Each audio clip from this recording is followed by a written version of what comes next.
پہنچاؤں گا، خاص خاص باتیں لکھوں گا، اول تاخیر دیکھوں گا۔ ایمان پر خاتمہ یا الہی، ایمان پر خاتمہ یا الہی، ایمان پر خاتمہ یا الہی۔ الحمدللہ رب العالمین، والصلاة والسلام على سید المرسلین، اما بعد فاعوذ باللہ من الشیطان الرجیم، بسم اللہ الرحمن الرحیم۔ پڑھیے، الصلاة والسلام علیک یا رسول اللہ وعلی آلک واصحابک یا حبیب اللہ، الصلاة والسلام علیک یا نبی اللہ وعلی آلک واصحابک یا نور اللہ۔ میرے میٹھے میٹھے اور پیارے پیارے اسلامی بھائیوں، جو عالمی مدنی مرکز فیضان مدینہ میں نماز جمعہ کے انتظار میں سنت و بھرے اجتماع میں، سنت و بھرے بیان میں شامل ہیں، اور میرے مدنی چینل کے ناظرین، آج جمعہ کا دن اللہ عز و جل کی رحمتوں برکتوں کے نزول کا دن ہے۔ آئیے بیان سے پہلے کچھ اچھی نیتیں کر لیتے ہیں۔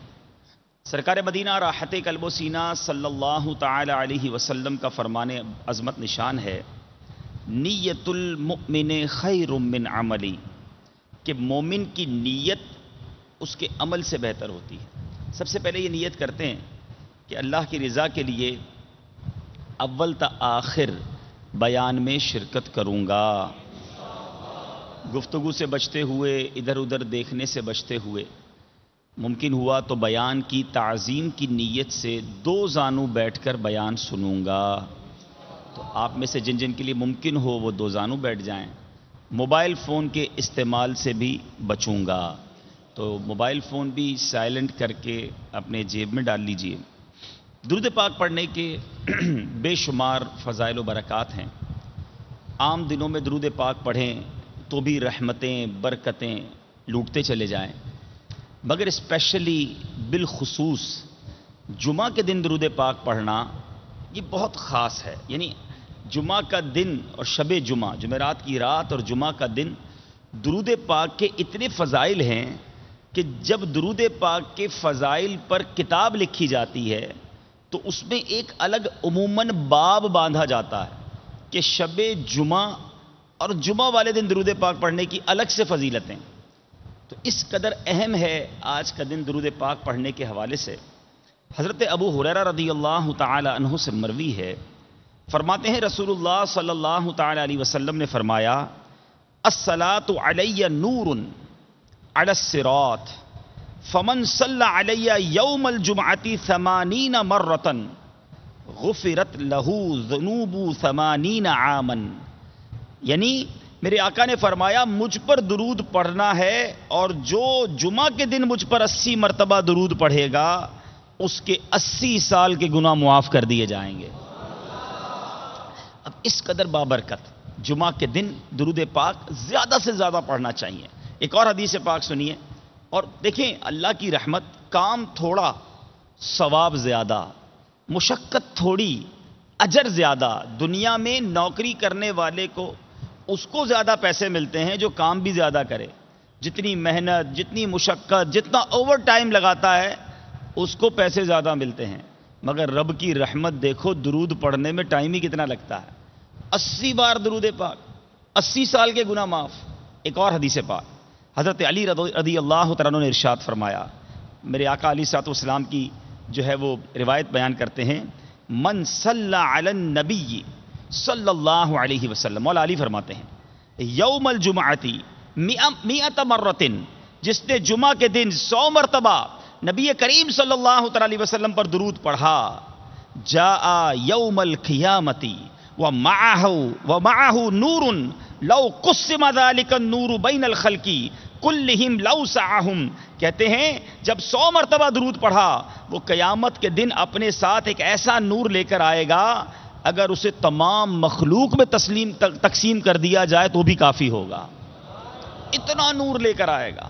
تو 100 بار درود پاک۔ تو جمعہ کا دن تو اسپیشلی ہمارا یہ اہتمام ہونا چاہیے کہ سرکار دو عالم صلی اللہ تعالی علیہ وسلم پر درود پاک کی کثرت کریں، اور دنوں میں بھی کریں مگر جمعہ کا دن اسپیشلی۔ آئیے محبت کے ساتھ درود پاک پڑھ لیں۔ صلو علی الحبیب صلی اللہ تعالی علی محمد صلی اللہ علیہ وسلم۔ میرے میٹھے اور پیارے اسلامی بھائیوں، آج ہمارے اس سنت و بھرے بیان میں ایک ایسی باطنی بیماری، ایک ایسا پرابلم جس پر انشاءاللہ ہم کچھ مدنی پھول حاصل کریں گے کہ جس کی وجہ سے گھر گھر میں جس کو آپ کہیے ٹینشن ہے، دوست دوست سے بدزن ہو جاتا ہے، بھائی بھائی سے ناراض ہو جاتا ہے، رشتے داریاں کٹ جاتی ہیں، اعتماد کی فضا ختم ہو گئی۔ بعض اوقات ہم ساتھ کھا پی رہے ہوتے ہیں، ساتھ اٹھ بیٹھ رہے ہوتے ہیں، بعض اوقات ایک ساتھ ہی سفر کر رہے ہوتے ہیں، لیکن اپنے ساتھ والے اسلامی بھائی پر اعتماد نہیں جمتا۔ پتہ نہیں جو کہہ رہا ہے صحیح کہہ رہا ہے، اس نے جو واقعہ سنایا ٹھیک سنایا کہ نہیں سنایا، اس نے جو کہا میں کل آؤں گا پتہ نہیں آئے گا نہیں آئے گا۔ یعنی ہمیں اپنے بہت قریبی لوگوں پر سے بھی اعتماد اٹھتا جا رہا ہے۔ اس کی کیا وجہ ہے؟ اور اس کی وجہ سے ہم بے چین سے رہتے ہیں۔ ہمیں ہر کسی پر بعض اوقات کچھ ایسے لوگ ہوتے ہیں جن کو ہر کسی پر شک رہتا ہے، ہر کسی کی بات میں وہ ڈاؤٹ میں مبتلا ہو جاتے ہیں کہ پتہ نہیں یہ ٹھیک ہوگا کہ نہیں ہوگا۔ یہ کیا وجہ ہے؟ اور اس بنا پر میاں بیوی پر شک، بیوی میاں پر شک کر رہی ہے، باپ کو بیٹے پر شک ہے، بیٹے کو باپ پر شک ہے، یعنی اعتماد ختم ہوتا جا رہا ہے۔ اس کی وجہ کیا ہے؟ آج اس موضوع پر ہم چند مدنی پھول حاصل کریں گے، اور انشاءاللہ اپنے اندر اگر اس بیماری کو پاتے ہیں تو اس کا علاج بھی سمجھنے کی کوشش کریں گے۔ ایک بزرگ فرماتے ہیں کہ میں ایک مسجد میں نماز ادا کرنے گیا، میں نے دیکھا کہ وہاں ایک مالدار تاجر بھی بیٹھا تھا اور قریبی ایک فقیر غریب بیٹھا دعا مانگ رہا تھا۔ اب وہ فقیر کی دعا سنیے گا، بڑی عجیب و غریب دعا۔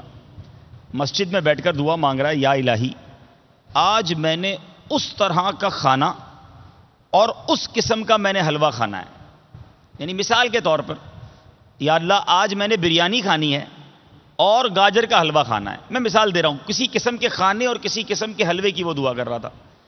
اب تاجر برابر میں بیٹھا، اس نے یہ بدگمانی کی، نیگیٹو سوچا، اس نے منفی سوچا کہ یہ بندہ جو ہے نا یہ اس لیے دعا کر رہا ہے کہ میں سن لوں، پیسے والا ہوں نا، اس کو یہی کھانا کھلا دوں، مجھ سے ڈائریکٹ مانگ لیتا، اب مجھے سنانے کے لیے اللہ سے دعا مانگ رہا ہے کہ یا اللہ مجھے بریانی کھانی ہے، گاجر کا حلوہ کھانا ہے۔ اب یہ کچھ بھی کر لے میں نے نہیں کھلانا اس کو، خامہ خواہی مجھے سنانے کے لیے دعا کر رہا ہے نا، اب یہ کتنی دعا مانگ لے میں نے نہیں کھلانا اس کو۔ وہ تاجر نے اپنے دل ہی دل میں اس بندے کے بارے میں کیا کیا؟ بدگمانی کی، برا سوچا، مائنس نیگیٹو سوچا، اور کہا کہ یہ دعا مانگ رہا ہے نا اللہ سے، اس کی نیت یہ میں سن لوں میں اس کو کھلا دوں، میں نے نہیں کھلانا اب اس کو، مانگتا رہے دعا۔ اچھا کہا کچھ نہیں، ذرا غور کیجئے گا، تاجر نے اپنی زبان سے کوئی کام نہیں کیا، کام کیا کیا؟ دل ہی دل میں کیا۔ اچھا اب وہ فقیر نے دعا مانگی، سو گیا، تاجر بھی بیٹھا، فقیر مسجد میں سو گیا۔ تھوڑی دیر بعد مسجد کے اندر ایک بندہ آیا جس کے ہاتھ میں بڑا سا طباق، تھال جس کو آپ کہہ لیں، اس پہ کپڑا ڈھکا ہوا، وہ آیا، اس نے اس فقیر کو نیند سے جگایا کہ اٹھو، اور کہا کہ یہ تھال آپ کے لیے لایا ہوں، یہ قبول کر لو۔ اور وہ تاجر سارا منظر دیکھ رہا ہے، اس نے غور سے دیکھا تو جب کپڑا اٹھایا تو اس تھال کے اندر وہی کھانا یعنی بریانی، اور اگر بالفرض اس نے گاجر کے حلوے کی دعا کی تھی تو گاجر کا حلوہ موجود۔ اب فقیر نے جتنا کھانا تھا کھایا اور وہ تھال اس بندے کو واپس دے دیا کہ باقی آپ لے جاؤ۔ اب تاجر نے اس کھانا لانے والے کو روک لیا کہ یہ بتاؤ کیا تم اس کو پہلے سے جانتے ہو؟ اس نے کہا نہیں جانتے۔ کہا نہیں میں تو نہیں جانتا۔ کہا اچھا اب بتاؤ کہ یہ ماجرا کیا ہے؟ تم ایک تھال میں کھانا لے کر آئے ہو، اس کو نیند سے جگایا، کھانا پیش کیا، اس میں بھی ایک خاص قسم کا کھانا، اس کے پیچھے راز کیا ہے؟ وہ بندہ کیا کہتا ہے جو تھال لے کر آیا تھا؟ کہتا ہے میں بھی ایک مزدور آدمی ہوں، بڑا غریب، تھوڑے تھوڑے پیسے کمانے والا، 1 سال سے میری بیٹی اور میرے بچوں کی امی میری زوجہ نے اس کھانے کی خواہش کی تھی، 1 سال سے تمنا تھی، تھوڑے تھوڑے تھوڑے پیسے جمع کر کے آج ہمارے گھر میں یہ کھانا بنا تھا۔ اس سے پہلے کہ میں اپنے گھر والوں کو کھانا ہم مل کر کھاتے، بیوی ابھی کھانا پکانے میں مصروف تھی کہ میری آنکھ لگ گئی، میں سویا تو میری قسمت انگڑائی لے کر جاگ اٹھی۔ کونین کے والی، مدینے کے سلطان، رحمت عالمیان صلی اللہ تعالی علیہ وسلم میرے خواب میں تشریف لائے، اور مبارک لباہ مبارکہ کو جنبش ہوئی، پھول جھڑنے لگے، الفاظ کچھ یوں ترتیب پائے کہ آج تمہارے علاقے میں اللہ کا ایک ولی آیا ہوا ہے، فلاں مسجد میں اس کا قیام ہے، جو خانے تم نے اپنے بیوی بچوں کے لیے تیار کروائے ہیں ان خانوں کی اسے بھی خواہش ہے، اس کے پاس لے جاؤ، جتنی خواہش ہوگی وہ کھا لے گا، باقی تم کو واپس کر دے گا، اور بقیہ جو بچ جائے گا اللہ تعالیٰ اس میں تمہیں برکت عطا فرما دے گا۔ وہ کہتا ہے میں نے تو خواب دیکھا، آقا کی دید ہو گئی، میں تو کھانا لے کر آقا کے حکم پر آ گیا ہوں، دیکھو اس نے کھانا بھی کھا لیا، تھوڑا واپس بھی دے دیا، اور اس پورے کھانے کے بنانے، جمع کرنے، پکانے میں 1 مسکال سونا یعنی 4.5 ماشا یہ میرا کھانے میں خرچ ہوا ہے، یعنی وہ اس نے بتایا۔ اب وہ تاجر کیا کہتا ہے کہ میں تمہیں ان خانوں کو لیے تم نے مسکال بھر سونا خرچ کیا تھا، مجھ سے 10 مسکال سونا لے لو اور اس نیکی میں مجھے حصہ دار بنا لو، جو تم نے نیکی کی ہے نا اس نیکی میں مجھے بھی حصہ دے دو۔ وہ تاجر کہتا ہے یہ کیسے ممکن ہے، میرے آقا نے مجھے حکم دیا، مجھے اتنی بڑی سعادت ملی، میں کسی کو حصہ دار نہ بناؤں گا۔ کہتا ہے 20 مسکال سونا لے لو، مجھے اس نیکی میں حصہ دار بنا لو۔ کہتا ہے میں ساری دنیا کی تم مجھے دولت دے دو، میں تمہیں اس میں شریک نہیں بنا سکتا۔ اے میرے میٹھے اور پیارے اسلامی بھائیوں، وہ تاجر کہتا ہے اگر تمہاری قسمت میں یہ نیکی ہوتی تو تم پہل کر لیتے، آج اللہ نے مجھے یہ سعادت دی ہے۔ بہرحال وہ خاص رحمت میں نعمتوں کے شکرانے ادا کرتا، وہ تاجر بھی گھر چلا گیا، وہ جو بندہ کھانا لایا تھا وہ بھی گھر چلا گیا، اور تاجر حیران، پریشان، نادم اپنے گھر کو واپس لوٹا۔ اے میرے میٹھے اور پیارے اسلامی بھائیوں، اس واقعے سے سیکھنے کو کیا ملا کہ اس تاجر نے اس فقیر پر بدگمانی کی، برا سوچا کہ یہ دکھلاوے کے لیے کر رہا ہے، یہ مجھ سے مانگنا چاہتا ہے اس لیے اللہ سے دعا کر رہا ہے، اور یہ اتنی بڑی نیکی سے محروم ہو گیا، حالانکہ وہ اللہ کا ولی تھا، اس کی دعا میں وہ تاثیر تھی کہ نبی پاک صلی اللہ تعالی علیہ وسلم کسی کے خواب میں تشریف لے جاتے ہیں اور جا کر فرماتے ہیں کہ اس کو کھانا پہنچا دو۔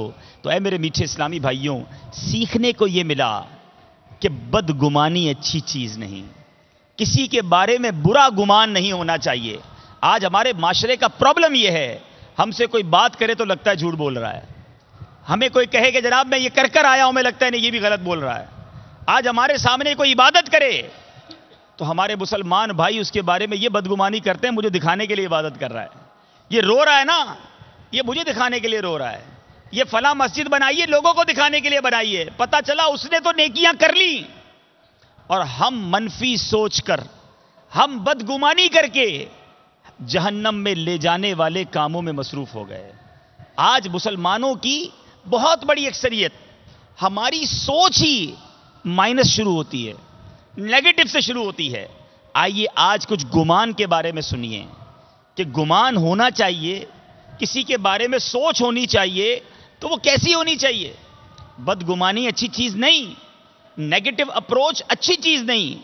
اے میرے میٹھے اور پیارے اسلامی بھائیوں، اللہ تبارک و تعالیٰ قرآن مجید فرقان حمید میں ارشاد فرماتا ہے، یا ایھا الذین آمنوا اجتنبوا کثیرا من الظن ان بعض الظن اثم۔ ترجمہ کنز ایمان، اے ایمان والو بہت گمانوں سے بچو، بے شک کوئی گمان گناہ ہو جاتا ہے۔ بار بار گمان، بار بار برا سوچنا، ہر بار نیگیٹو سوچنا یہ اچھا نہیں۔ حضرت علامہ عبداللہ ابو عمر بن محمد شیرازی بیداوی رحمت اللہ تعالی علیہ کثرت گمان سے ممانعت کی حکمت بیان کرتے ہوئے تفسیر بیداوی میں لکھتے ہیں تاکہ مسلمان ہر گمان میں محتاط ہو جائے اور غور و فکر کرے کہ یہ گمان کس قبیل سے ہے، یعنی سوچتے وقت یہ غور کرے کہ کہیں یہ کثرت گمان اور بعض گمان گناہ ہو جاتے ہیں، جو قرآن نے فرمایا میں جو سوچ رہا ہوں یہ غلط تو نہیں سوچ رہا، یہ گناہ تو نہیں ہو جائے گا مجھے. اب غور کریں نا، اس تاجر نے زبان سے کچھ نہیں کہا تھا، ہاتھ سے کوئی کام نہیں کیا تھا، یعنی بظاہر کوئی فیل نہیں کیا، مگر بدگمانی کر کے اتنی بڑی نعمت سے محروم ہو گیا. یعنی دل ہی دل میں نیگیٹو سوچ کر کتنا بڑا لاس کر گیا. یہ میں سمجھانا چاہ رہا ہوں کہ بہت سارے گناہ وہ ہیں جس کے لیے ہم کوئی نہ کوئی فیل کرتے ہیں. بولتے ہیں تو جھوٹ ہوتا ہے نا، ہیں بندہ معاذ اللہ بد نگاہی کرتا ہے تو گناہگار ہوتا ہے، کوئی چیز سامنے ہوتی ہے تو اس کے ساتھ برا کام کرتا ہے. بدگمانی اتنا برا فیل ہے، کوئی ساتھ ہو نہ ہو، اکیلے کمرے میں بند ہے، برا سوچی جا رہا ہے، اس پر پختہ یقین کیے جا رہا ہے، سامنے والے کے لیے ویسا ہی گمان دل میں رکھتا جا رہا ہے، اور اکیلے کمرے میں گناہوں کا میٹر جاری ہے، بول بھی کچھ نہیں رہا پھر بھی گناہ ہو رہا ہے. یہ اتنا برا فیل ہے کہ بندہ اپنے دل میں کسی کے بارے میں برا گمان کر لے. یقیناً بدگمانی کی بھی کچھ جائز صورتیں ہیں، آئیے کچھ تفصیل سن لیتے ہیں. یاد رہے کہ گمان کی دو قسمیں ہیں، حسن ظن اور سوء ظن، اچھا گمان اور برا گمان. اب حسن ظن کی بھی دو قسمیں ہیں کہ حسن ظن کبھی تو واجب ہوتا ہے کہ اللہ تبارک و تعالیٰ کے ساتھ ہمیشہ بندے کو اچھا ہی گمان رکھنا چاہیے.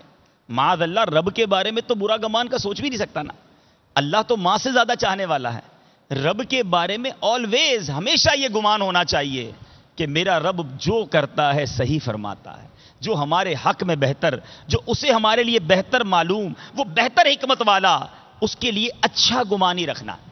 اچھا بعض اوقات حسن ظن مستحب ہوتا ہے، اور وہ کب ہوتا ہے کہ جب کوئی نیک صالح مومن ہو تو اس کے ساتھ اچھا گمان رکھے کہ ماشاءاللہ یہ بڑا نیک ہے، بڑی عبادت کرتا ہوگا، سچ بولتا ہوگا. پازیٹو اچھا گمان رکھنا نیک آدمی کے لیے یہ مستحب. اب بدگمانی جو آج کل جو ہمارا موضوع بھی ہے اور جس کی وجہ سے بڑی تباہیاں ہو رہی ہیں، اس کی بھی دو قسمیں ہیں. ایک تو بدگمانی جائز ہے اور ایک بدگمانی ممنوع ناجائز. اچھا اب بدگمانی کی پہلے تعریف سمجھ لیں، یہ بہت ضروری ہے. بیماری کا پتہ ہی نہیں ہوگا تو علاج کہاں سے کریں گے. شیخ طریقت امیر اہل سنت بانی دعوت اسلامی حضرت علامہ مولانا ابو بلال محمد الیاس عطار قادری دامت برکاتہم العالیہ بدگمانی کی تعریف کرتے ہوئے بیان فرماتے ہیں، بدگمانی سے مراد یہ ہے کہ بلا دلیل دوسرے کے برے ہونے کا اعتقاد جازم، یعنی یقین کر لینا، کوئی دلیل نہیں، فلاں نے کہا، خواہ خواہ دل میں خیال آیا نہیں یہ ہے ہی برا، یہ ہے ہی جھوٹا، یہ ہے ہی ریاکار، یہ ہے ہی دکھلاوا کرنے والا، یہ ہے ہی ظالم، حالانکہ دلیل کوئی نہیں، اور اس بات کو اپنے دل میں پکا کر لینا، یہ ہے بدگمانی. اور میرے میٹھے اسلامی بھائیوں، بدگمانی کی جائز صورت بھی ہے.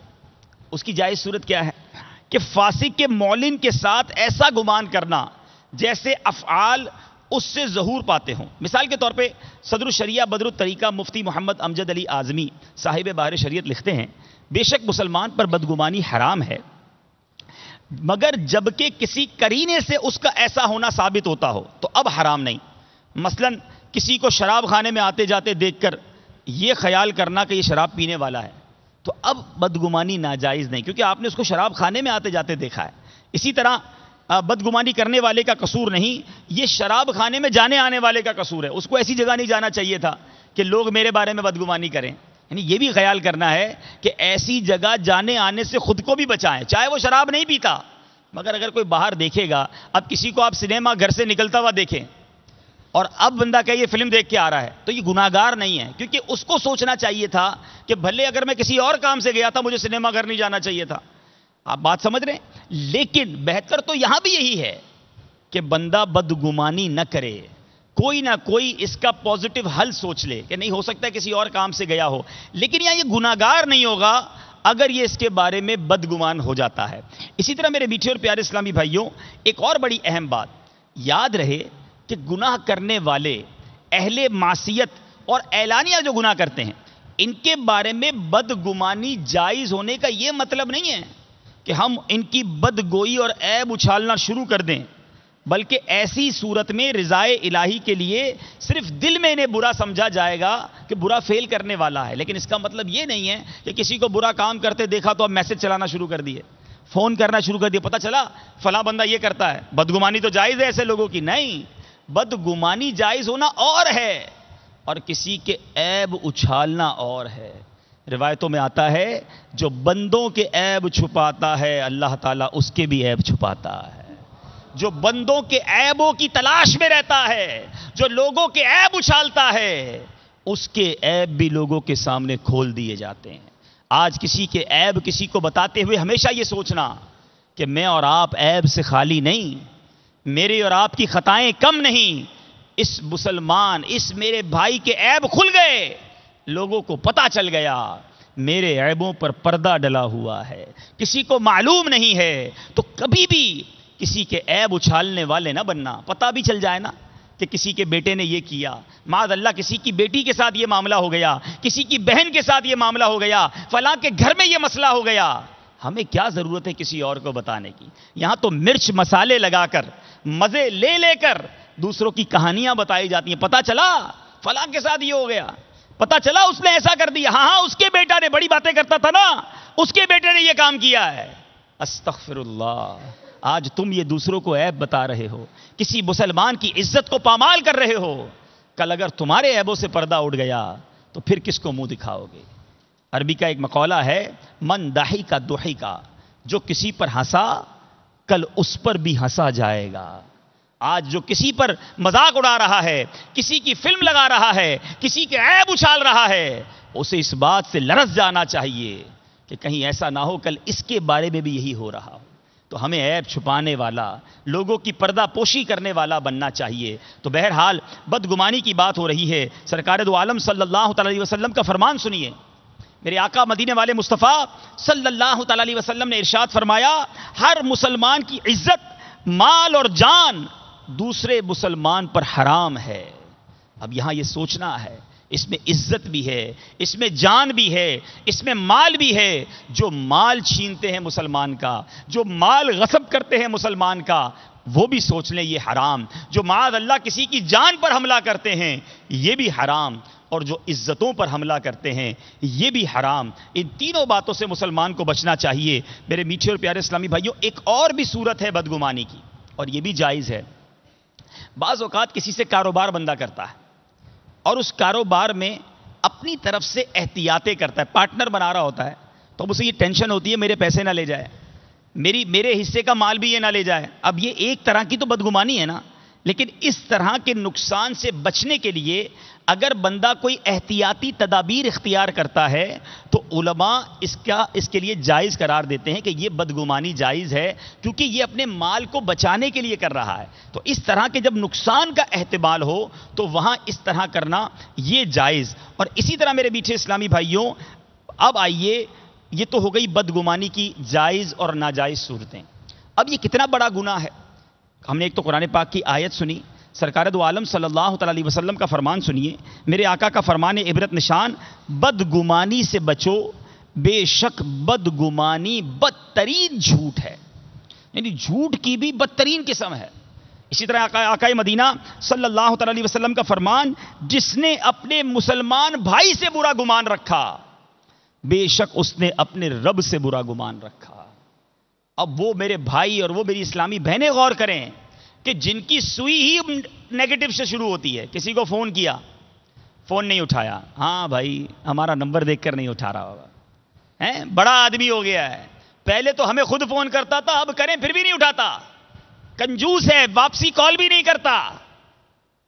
کسی کے گھر گئے دروازہ کھٹکھٹانے، دروازہ نہیں کھلا، ہاں اندر بیٹھا ہوگا پھر بھی نہیں کھول رہا، سٹارٹ ہی بدگمانی ہے، شروع ہی بدگمانی سے کیا۔ بچے نے باہر آ کر کہا ابو نہیں ہے، اپنے برابر والے سے کہہ رہے جھوٹ بول رہے ہیں، اندر بیٹھا ہوگا پتہ چل گیا میں آیا ہوں، منع کر دیا۔ پیسوں والے ہوتے نا تو باہر گیٹ پہ آ کے مرحبا کہہ کے ماشاءاللہ کہہ کے گھر میں لے جاتا، ہمیں منع کر دیا۔ اللہ کے بندوں، ہر بات میں نیگیٹو سوچنا، ہر بات میں منفی سوچ، کیا آپ ہر فون اٹھا سکتے ہیں؟ جب آپ سو رہے ہوتے ہیں آپ فون اٹھاتے ہیں؟ جب آپ باتھ روم میں واش روم میں ہوتے ہیں فون اٹھاتے ہیں؟ جب آپ نماز پڑھ رہے ہوتے ہیں آپ فون اٹھاتے ہیں؟ تو اگر آپ نے جس وقت کسی کو فون کیا، کیا وہ نماز نہیں پڑھ سکتا تھا؟ کیا وہ آرام نہیں کر سکتا تھا؟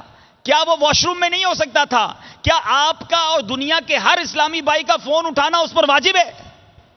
لیکن آپ نے کال کیا، اس نے فون نہ اٹھایا، ہو سکتا ہے وہ تو اس وقت تلاوت کر کے نیکیاں کما رہا ہو، تم نے بدگمانی کر کے حرام کام کر لیا۔ غور کیجئے کہ آج ہر بات میں نیگیٹو اپروچ ہے ہماری۔ کسی کو دعوت دی، دعوت میں نہیں آیا، ہاں بھائی اب غریبوں کی دعوت میں کہاں آئے گا؟ اب تو یہ مالداروں کے چکر لگاتا ہے، بڑا مغرور ہو گیا ہے۔ وہ دعوت میں نہیں آیا، آپ نے سوچا ہی غلط، آپ چلے ہی نیگیٹو، اور ناجائز حرام نہ جانے کتنی بدگمانیاں دل میں جمع کرتے چلے گئے۔ اور اگر کچھ عرصے کے بعد اس سے ملاقات ہو اور اس کو کہیں کہ بھائی آپ دعوت میں نہیں آئے تھے، اور وہ بتائے کہ اس دن میرا ایکسیڈنٹ ہو گیا تھا، تو مجھے بتاؤ کتنی شرمندگی ہوتی ہے کہ یار میں تو پتہ نہیں کیا کیا سوچ گیا تھا اس کے بارے میں۔ وہ بتائے کہ میری والدہ ہاسپٹل میں تھی، میں امی کے ساتھ ہاسپٹل میں دوائی لے رہا تھا، اس لیے معذرت میں آپ کی دعوت میں نہیں آ سکا۔ ذرا سوچو بدگمانی کر کے کتنا غلط دل میں گمان جما لیا۔ یہ بڑا پرابلم ہے میرے میٹھے اسلامی بھائیوں۔ آج ہر بندے کی ہر بات کا ہم نے نیگیٹو ہی خیال لینا ہے۔ ہمارے گھر میں برابر میں مکان بن جائے، اس کا مکان بڑھتا جا رہا ہے، ہماری بدگمانی بڑھتی جا رہی ہے۔ ہاں بھائی اب تو 2 نمبر کا پیسہ آ گیا ہے، دیکھو تو صحیح کیسا مکان بنا رہا ہے، کل تک تو چھوٹے مکان میں رہتا تھا، کدھر سے آیا یہ پیسہ؟ ارے اللہ کے بندے، اللہ نے اسے دیا، اللہ تمہارے بھائی کو ترقی دے رہا ہے، تم دعا کرو اس کے لیے کہ یا اللہ اسے اور برکت دے۔ وہ ترقی کرتا جا رہا ہے، تم حسد میں جلتے جا رہے ہو۔ کسی کی گاڑی آ جائے، ہاں سود سے بینک سے نکالی ہوگی، ارے کمال ہے یار، کبھی کوئی اچھا سوچنا ہی نہیں ہے، کبھی کوئی اچھا خیال لانا ہی نہیں ہے۔ اسکوٹر کوئی لے لے، سائیکل کوئی لے لے، کوئی مدینے چلا جائے، افسوس تو دیکھو، کوئی حج پہ جائے تو لوگ کہتے ہیں جناب پیسہ کدھر سے آیا حج پہ جانے کے لیے؟ توبہ توبہ توبہ۔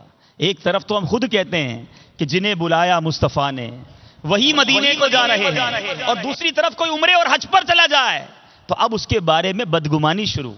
ہاں بھائی اب 2 نمبر کا بڑا کام شروع کر دیا ہے، سود کا کاروبار کرتا ہے، فلاں جگہ سے لاٹری نکل آئی ہوگی، کسی سے قرضہ لیا ہوگا، ارے پیسے مانگ مانگ کے مدینے گیا ہوگا۔ اللہ کی قسم غور کرو تمہاری گندگی پر کہ اسے آقا نے مدینے بلا لیا، تم گندگی میں لوٹ پوٹ ہو رہے ہو۔ نیگیٹو اپروچ، ہر بات میں مائنس سوچنا۔ کسی کی نوکری میں ترقی ہو جائے تو جلن شروع ہو جاتی ہے، کسی کا گھر اچھا بن جائے تو پرابلم شروع ہو جاتی ہے، یہاں تک کہ دینی ماحول میں چلے، یہ تو دنیاوی لوگوں کی بات ہوئی نا، ارے دینی ماحول میں کسی کو ترقی مل جائے، نگران بن گیا، ہاں بھائی اس نے جناب فلاں نگران صاحب کو راضی کر لیا ہوگا، سفارش لگائی ہوگی کسی سے۔ اب غور کریں، مذہبی کہلانے والے بھی بدگمانی کا شکار ہے۔ یہ وہ بیماری ہے میرے میٹھے اسلامی بھائیوں۔ اگر کسی مؤذن صاحب کو ہوتے ہوئے کسی اور کو امام بنا دیا جائے تو مؤذن صاحب بدگمانی کا شکار کہ میرے ہوتے ہوئے فلاں کو امام بنا دیا، فلاں کو خطیب بنا دیا، فلاں کو فلاں جامعہ کا ناظم بنا دیا، اس کو علاقے کا نگران بنا دیا، جمعہ 8 دن ہوئے نہیں دعوت اسلامی کے ماحول میں، اس کو نگران کابینہ بنا دیا۔ یعنی دعوت اسلامی کے مدنی ماحول میں بھی بدگمانیاں جو کرتے ہیں۔ غور کریں، یہ وہ بیماری ہے میرے میٹھے اسلامی بھائیوں جو ہم نے ہر طبقے سے دور کرنی ہے، اپنے دل کو اس برے خیالات سے بچانا ہے۔ یاد رکھیے امام اہل سنت مجدد دین و ملت پروانہ شمع رسالت کا ایک بڑا، جس کو کہتے ہیں نا چوٹ مارنے والا جو ہے نا، وہ فرمان سناؤں آپ کو کہ بندہ غور کر لے کہ میرا دل جو ہے وہ کن چیزوں میں پڑ گیا ہے۔ میرے میٹھے اسلامی بھائیوں، اعلیٰ حضرت لکھتے ہیں خبیث گمان خبیث دل ہی سے نکلتا ہے۔ جس کا دل ہی گندا ہو جائے نا وہ گندی خیال سوچتا ہے، جس کا دل صاف ہو وہ برے خیال نہیں سوچتا۔ یا میری گھر میں اسلامی بہنیں سوچیں، اسلامی بہن جب ساس ہے تو آج اگر بہو کہے کہ میری طبیعت ٹھیک نہیں تو ساس کہتی ہے جھوٹ بول رہی ہے، اس کی تو طبیعت خراب ہو ہی نہیں سکتی، کوئی روبوٹ ہے، مشین ہے، وہ بھی انسان ہے نا، بیمار، آج پھر جھوٹ بول رہی ہے، سر میں درد ہے۔ کیوں اچھا نہیں سوچتے، کیوں پازیٹیو نہیں سوچتے؟ اسی طرح بہو سوچے کہ ساس آج کہہ دے کہ بیٹا آج میری طبیعت ٹھیک نہیں، یہ کام بھی تم کر دو، تو یہ بڈھی کو پڑا ہی ہے، یہ سارے کام مجھے سے کروانے ہیں۔ یہی وہ بدگمانی ہے، یہی وہ بے اعتمادی ہے، یہی وہ دل میں گندے خیالات ہیں جو ہم کسی کے بارے میں اچھا سوچنے پر مجبور ہی نہیں ہوتے۔ اے میرے میٹھے اسلامی بھائیوں، جمعہ کا دن ہے، آج برکتوں بھرا دن ہے. جو یہاں موجود ہیں اور جو مدنی چینل کے ناظرین ہیں, خدارا اپنے دل میں پازیٹو سوچئے, اچھا گمان رکھیے. ایک بڑا پیارا جملہ امیر اہل سنت کی بارگاہ سے ملا, فرماتے ہیں اگر ہو سکے تو یاد کر لیں, چاہیں تو لکھ لیں. باپا فرماتے ہیں, اور بعد میں نگران شورا سے بھی بیانات میں یہ سنا کہ بدگمانی میں کوئی خیر نہیں, بدگمانی میں کوئی خیر نہیں, حسن ظن میں کوئی شر نہیں. اتنی پیاری بات ہے کہ اگر آپ کسی کے بارے میں اچھا گمان رکھیں آپ کو پرابلم کوئی نہیں ہونی, اور اگر آپ کسی کے بارے میں برا گمان رکھیں آپ کو فائدہ کوئی نہیں ہونا. اگر آپ کو لگتا ہے کوئی بندے کا گھر بن گیا آپ اچھا سوچ لیں, ماشاءاللہ اللہ نے برکت دی, اللہ اسے اور برکت دے.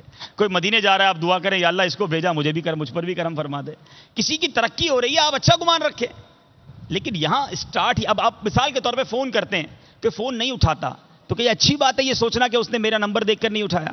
بندہ سوچ رہے نماز پڑھ رہا ہوگا میرا بھائی, اس میں آپ کا کیا نقصان ہو گیا. تو حسن ظن میں کوئی شر نہیں, بدگمانی میں کوئی خیر نہیں. اب میرے میٹھے اسلامی بھائیوں ایک اور بڑا پرابلم, بعض اوقات لوگ نیک لوگوں سے, علماء سے, بزرگوں سے بھی بدگمانی کرتے ہیں, ان کو بھی ٹیسٹ کرتے ہیں کہ چلو ذرا دیکھیں فلاں بڑے بزرگ بنتے ہیں, فلاں کرامت ہے کہ نہیں ہے, فلاں کمال ہے کہ نہیں. میں سوال پوچھوں گا, جواب آتا ہوگا تو پتا چلے گا کتنے بڑے عالم ہیں. معاذ اللہ, کوئی اپنے بڑوں کو بھی چیک کرتا ہے, کوئی اپنے بڑوں سے بھی بدگمانی کرتا ہے. کتنا غلیظ ہوگا وہ شخص جو نیک لوگ اللہ والوں سے بھی بدگمانی کرے اور ان کو بھی ایگزام کرے ان کا. ایک بار سیدنا عبداللہ بن اسعد یافعی حضرت بشر حافی کے دور کے ہیں, ایک صاحب علم و فضل کے حوالے سے بیان کرتے ہیں کہ بغداد میں ایک بڑا سوداگر تھا جو اولیاء کرام کے بارے میں بڑی بدگمانی کرتا تھا, بڑی بد کلامی کرتا. کچھ عرصے کے بعد میں نے دیکھا کہ یہ شخص تو اولیاء کرام کی صحبت میں اٹھنے بیٹھنے لگا ہے اور اپنی ساری دولت اولیاء کرام میں لٹا دی. تو اب میں نے اس سوداگر سے اس تبدیلی کی وجہ پوچھی تو کہتا ہے میں غلطی پر تھا. اس کا احساس مجھے ایک بار اس طرح ہوا کہ ایک بار سیدنا بشر حافی کو میں نے دیکھا, جمعے کی نماز تھی, جمعہ پڑھ کے جلدی جلدی باہر نکلنے لگے. اب ہمارے یہاں بھی یہ ہے, کبھی امام صاحب جلدی باہر نکل جائیں تو مقتدی بدگمانی میں دیکھا امام صاحب سنتیں نہیں پڑھتے. ارے اللہ کے بندو, سنتیں گھر جا کر پڑھنا زیادہ افضل ہے. ہوتے کون ہو تم بدگمانی کرنے والے ہیں؟ فلاں بندہ آج صلاۃ و سلام نہیں پڑھ رہا واپس جا رہا ہے تو اس کے بارے میں بدگمانی شروع. آپ غور کریں کہ دل کے اندر کتنی گندگی ہے کہ ہر بندے کے بارے میں نیگیٹو سوچنا, پازیٹیو نہیں سوچ سکتے. وہ کہتے ہیں حضرت بشر حافی نماز پڑھ کے جلدی جلدی جمعے کی باہر نکلے. میں نے کہا کمال ہے, اتنے بڑے اللہ کے ولی بنتے ہیں, جمعے کے بعد دعا بھی نہیں مانگی باہر. میں پیچھے پیچھے آگے گیا, آپ نے ایک نان بائی کی دکان سے روٹی لی. میں نے کہا یار کمال ہے, کھانے کی اتنی جلدی ہے ان کو, تھوڑی دیر بعد کھانا کھا لیتے. اللہ کے ولی کہلاتے, کھانے کے لیے باہر آ گئے. اچھا پھر اور باہر جانے لگے, میں اور پیچھے پیچھے. میں نے سوچا کمال ہے, اب تو لگتا ہے کسی باغ میں بیٹھیں گے اور مزے سے روٹی کھائیں گے. بدگمانی پر بدگمانی, بدگمانی پر بدگمانی. بولا میں پیچھے پیچھے, حضرت بشر حافی آگے آگے. چلتے چلتے چلتے اب میں نے دیکھا کہ آپ ایک مسجد میں پہنچ گئے. میں بھی مسجد میں گیا, دیکھا تو ایک بیمار آدمی اس مسجد میں بیٹھا تھا. آپ اس کے سرہانے گئے اور اپنے ہاتھ سے اسے روٹی کھلانے لگے. اب تھوڑی دیر ہوئی تو وہ تو حضرت وہاں سے چلے گئے, میں گاؤں کی سیر کرنے نکل گیا. اب جب میں تھوڑی دیر بعد کسی سے پوچھا کہ واپس مسجد آیا کہ حضرت بشر حافی کہاں ہیں, کہ وہ تو واپس بغداد چلے گئے. کہا اچھا بغداد کہاں ہے, کتنا دور ہے؟ وہ تو چلتے چلتے آ گیا تھا اس گاؤں میں. تو کہا بغداد یہاں سے تقریباً 120 میل دور ہے. اب وہ کہتا ہے انا للہ و انا الیہ راجعون. یہ تو کرامت تھی ان کی, مجھے پیدل چلا کے اتنی منٹوں میں لے آئے. 120 میل واپس اس زمانے میں جانا تو آسان ہی نہیں تھا. کہتا اب کب آئیں گے؟ اس نے کہا بھائی یہ تو ہر ہفتے آتے ہیں, اب اگلے جمعے آئیں گے. کہتا پورا ہفتہ مسجد میں بیٹھا رہا کہ حضرت آئیں گے کرامت سے لے جائیں گے. 120 میل تو نہیں چل سکتا. ایک ہفتے بعد پھر حضرت بشر حافی آئے. اب جناب انہوں نے وہی کام کیا, غریب کو کھانا کھلایا. کہتا ہے میں واپس پیچھے پیچھے ہونے لگا تو اب آپ نے کیا کہا حضرت بشر حافی نے کہ تم میرے ساتھ کیوں آئے تھے؟ میں نے کہا حضور مجھ سے غلطی ہو گئی. فرمایا چلو میرے پیچھے پیچھے آؤ. جب میں ان کے پیچھے چلتا رہا, تھوڑی دیر کے بعد میں نے دیکھا کہ بغداد معلّہ آ گیا ہے. اب انہوں نے مجھے کیا کہا, جاؤ اور آئندہ ایسا نہ کرنا.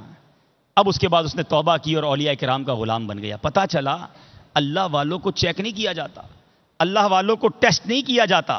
اعلیٰ حضرت ایک واقعہ بیان کرتے ہیں کہ ایک صاحب اولیاء کرام کے میں سے تھے اور بادشاہ آپ کی خدمت میں آیا. اب بادشاہ نے کہا یار دیکھتے ہیں یہ اللہ کے ولی کہلاتے ہیں, اتنے سارے سیب ان کے سامنے پڑے ہیں, یہ جو سب سے خوبصورت والا لال والا سیب ہے نا، اگر یہ مجھے اٹھا کر دے دینا میں سمجھ جاؤں گا یہ دل کے حال جانتے ہیں، ان کو معلوم ہے کہ دل واقعی اگر اللہ کے ولی ہیں تو ان کو پتہ چل جائے گا۔ اب وہ اللہ کے ولی تھے، کہتے ہیں میں تمہیں ایک واقعہ سناتا ہوں۔ فرماتے ہیں کہ میں ایک بار مصر گیا، وہاں ایک بڑا سا جلسہ تھا، اور وہاں ایک شخص تھا جس کے پاس ایک گدھا تھا۔ لوگوں کے سامان آپس میں مکس کر دیے گئے اور گدھے کی آنکھوں پہ پٹی باندھی گئی، اور گدھے کو کہا گیا کہ بتاؤ کس کا سامان کس کے پاس ہے۔ تو گدھا جس کا سامان ہوتا نا اس کے پاس جا کر بتاتا یہ بیگ اس کا ہے، یہ صندوق اس کا ہے۔ یعنی گدھے نے یہ کمال دکھایا اس میلے کے اندر۔ پھر وہی والا سیب اٹھایا اور بادشاہ کو دیا کہ اگر ہم یہ سیب نہ دیں تو اللہ کے ولی نہیں ہیں، اور سیب دے دیں تو کون سا گدھے سے بڑا کام کیا ہم نے۔ بات سمجھے میری؟ کیسی چوٹ کی گئی۔ اگر کوئی کمال دکھانا ہے تو کمال تو جانور بھی دکھاتا ہے۔ آج کل بندر کیسے کیسے کمال دکھاتا ہے، تو بندر کو اللہ کا ولی مان لو گے؟ تو یہ سوچنے والی بات ہے کہ اللہ والوں کو ٹیسٹ نہیں کیا جاتا، اللہ والوں کے امتحان نہیں لیے جاتے، ان کی عظمت دل میں بٹھا کر ان سے برکتیں لی جاتی ہیں۔ ٹیسٹ کرنے تو ابو جہل بھی آیا تھا، ٹیسٹ کرنے تو ابو لہب بھی آیا تھا، کفار مکہ آئے تھے۔ اگر اللہ کے سچے نبی ہو تو چاند کے ٹکڑے کر دو۔ سرکار دو عالم صلی اللہ تعالی علیہ وسلم نے مکہ پاک میں کھڑے رہ کر چاند کے ٹکڑے فرمائے، لیکن اس میں بھی کئی لوگ کلمہ نہ پڑھے، کہتے ہیں جادوگر ہیں، معاذ اللہ۔ اور جو ماننے والے تھے، شب معراج کی رات، معراج کی شب گئے تھے نا کفار مکہ سیدنا ابو بکر صدیق رضی اللہ تعالیٰ عنہ کے پاس کہ اے ابو بکر جس نبی کا کلمہ پڑھتے ہو پتہ ہے کیا کہتے ہیں؟ کیا کہتے ہیں، کیا فرماتے ہیں؟ کہ رات کے تھوڑے حصے میں آسمانوں کی سیر کر کے مسجد اقصی سے ہو کر آ گیا ہوں۔ وہاں ٹیسٹ کرنا مقصود نہ تھا، نبی کی محبت دل میں تھی۔ سیدنا ابو بکر صدیق کہتے ہیں میرے آقا کہتے ہیں تو سچ فرماتے ہیں۔ ماننے والے کیا بن گئے؟ تو غور کرنے والی بات ہے۔ چاہے مسلمان ہو ان سے بھی اچھا گمان، اللہ کے نیک بندے ہوں ان سے اور اچھا گمان، اس میں ہماری بھلائی اور اسی میں ہماری آخرت کا بھلا ہے۔ تو ہمیشہ پازیٹیو سوچنا چاہیے، اور جس طرح ہم نے سنا کہ خبیث گمان خبیث دل سے پیدا ہوتا ہے، اگر دل کو صاف کرنا ہے، ان برے افعال سے خود کو بچانا ہے تو اس کے بے شمار علاج علماء نے لکھے۔ میرے میٹھے اسلامی بھائیوں، پہلا علاج یہ کہ بندہ مسلمانوں کی خوبیوں پر نظر رکھے۔ باپا نے پچھلے دنوں مذاکرے میں بھی فرمایا تھا کہ دو قسم کی مکھی ہوتی ہیں، گھریلو مکھی اور شہد کی مکھی، ہاؤس فلائی اور ہنی بی۔ اب آپ غور کر لیں کون سی مکھی بننا چاہتے ہیں۔ گھر کی مکھی جو ہوتی ہے نا وہ جا کر گندگی پر ہی بیٹھتی ہے، پورے گھر میں جدھر کچرا ہوگا آپ کو ادھر وہ مکھی نظر آئے گی، اور شہد کی مکھی جا کر پھولوں پر بیٹھتی ہے۔ تو آپ کسی کی خوبیاں تلاش کر لیں، ضروری ہے اس کی کسی نہ کسی بات پر آپ نیگیٹو ہی سوچنا شروع کر دیں، تو خوبیاں تلاش کرنے والے بنیں۔ پھر اسی طرح بدگمانی کے بارے میں جو عذابات، جو حرام، جو بدترین جھوٹ ہم نے سنا، پیارے آقا نے فرمایا بندہ وہ خیال دل میں لائے اور دل کو صاف کر دے۔ اس طرح میرے میٹھے اسلامی بھائیوں یاد رکھیے کہ عربی مقولہ ہے جب کسی کے کام برے ہو جائیں اس کے خیالات بھی برے ہو جاتے ہیں۔ بندہ اپنے افعال اچھے کرنا شروع کر دے، اور اس کے لیے دعوت اسلامی کا مدنی ماحول آپ کے سامنے ہے۔ اجتماعات میں شرکت، مدنی قافلوں میں سفر، مدنی چینل کا دیکھنا، مدنی انعامات پر عمل، یہ وہ اعمال ہیں اگر آپ کرتے چلے جائیں گے، اس طرح کے بیانات سننے کا موقع ملے گا تو دل کی گندگی صاف ہوگی، اور جب دل صاف ہوگا تو گمان بھی صاف ہوں گے، خیالات بھی صاف ہوں گے۔ اللہ تعالیٰ سے دعا ہے رب کریم، آج جمعہ کا دن ہے، ہم نے آج تک جتنی بدگمانیاں کی رب کریم اپنے کرم سے معاف فرمائے، ہمیں ہمیشہ اچھا سوچنا نصیب فرمائے، اور اللہ سے دعا ہے کہ رب کریم ہمیں ہمیشہ بدگمانی سے محفوظ رکھے۔ آمین بجاہ النبی الامین صلی اللہ تعالی علیہ وسلم۔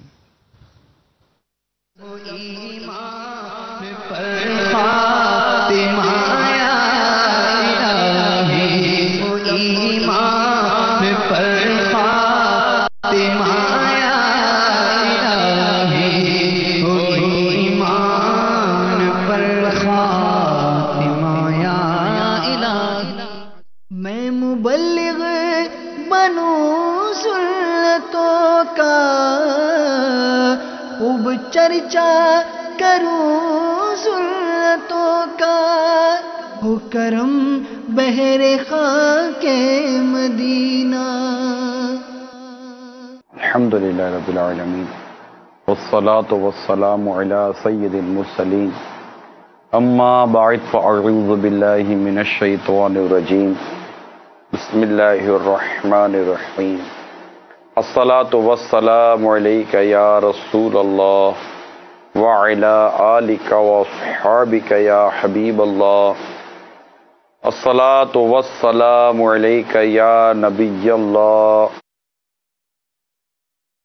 وعلی آلک واصحابک یا نور اللہ۔ سرکار مدینہ راحت قلب و سینہ صلی اللہ تعالی علیہ وآلہ وسلم کا فرمان علی شان ہے، جو مجھ پر ایک بار درود شریف پڑھتا ہے اللہ تعالیٰ اس کے لیے ایک قرات اجر لکھتا ہے، اور قرات احد پہاڑ جتنا ہے۔ صلو علی الحبیب صلی اللہ تعالی علی محمد۔ نیت المؤمن خیر من عملہ، مسلمان کی نیت اس کے عمل سے بہتر ہے۔ اللہ کی رضا پانے اور ثواب بڑھانے کے لیے اچھی اچھی نیتیں کر لیتے ہیں۔ اول تاخیر سنت و برے بیان میں شریک رہوں گا۔ اول تاخیر موبائل فون کا استعمال نہیں کروں گا، اور جن جن سے ہو سکے یہ بھی نیت کر لیں کہ درس و بیان کی تعظیم کی نیت سے جہاں تک ہو سکا 2 زانوں بیٹھوں گا، جیسے تحیات میں بیٹھتے ہیں۔ میں بھی نیت کرتا ہوں اعلی کلمت الحق، یعنی اللہ تعالیٰ کا کلمہ بلند کروں گا، نیکی کی دعوت دوں گا، برائی سے منع کروں گا۔ حدیث پاک بخاری شریف کی حدیث بلغ عنی ولو آیا، پہنچا دو میری طرف سے اگرچہ ایک کی آیت ہو، اس کی پیروی بھی کروں گا۔ کہکا لگانے اور لگوانے سے بچوں گا، نگاہیں نیچی رکھنے کی عادت بنانے کے لیے کوشش کروں گا کہ حتی الامکان نگاہیں نیچی رکھ کر بیان کروں۔ یہ بھی نیت کرتا ہوں کہ حتی الامکان لکھا ہوا دیکھ کر بیان کروں گا۔ صلو علی الحبیب صلی اللہ تعالی علی محمد۔ ایک عورت کی نماز جنازہ میں ایک کفن چور بھی شامل ہو گیا، اور قبرستان ساتھ جا کر اس نے قبر کا پتہ محفوظ کر لیا۔ جب رات ہوئی تو اس نے کفن چرانے کے لیے قبر کھود ڈالی۔ یکایک مرحومہ بول اٹھی جس کی تدفین ہوئی تھی، سبحان اللہ، ایک مغفور یعنی بخشش کا حقدار شخص مغفورہ یعنی بخشی ہوئی عورت کا کفن چراتا ہے۔